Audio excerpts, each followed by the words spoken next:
Hello guys, good morning. Meron akong papakita sa inyo dito na tanim ko, yung gabi. Ito na papakita ko sa inyo. Ito yung tanim kong gabi. Mataba na siya. Ayan. Dami na siyang puno. Ayan. At ito pa, ayan. Yung gabi na ito, pag mature na siya, ay lumalabas yung mga takway. Yan. Dito sa amin sa Iloilo, yung tawag dito ay takway. Yan. Hindi ko lang alam kung sa inyong mga lugar kung anong tawag dito sa lumalabas na parang ugat ng gabi. Ito ay ginugulay.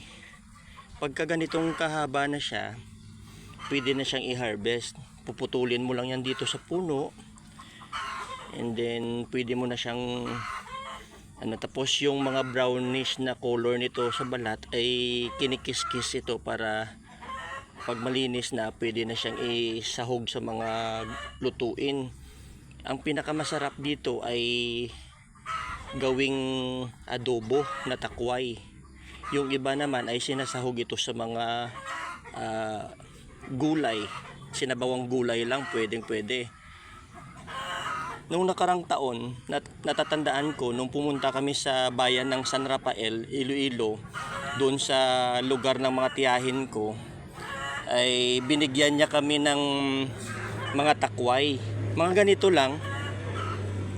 Tapos pagdating ko dito sa bahay, yung ilang piraso ay ni-reserve ko at sinubukang itanim dito sa gilid ng namin, bakod.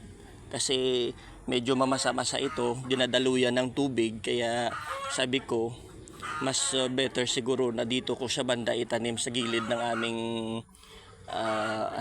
bakod.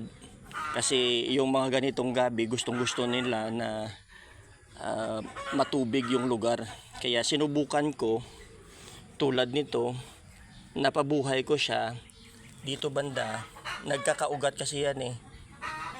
Yung isang puno ay napabuhay ko, kaya yung mother plant niya ito na.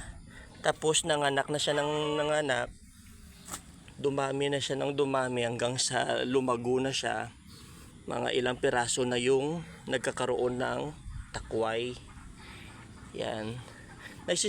Nagsisimula lang naman sa takway yung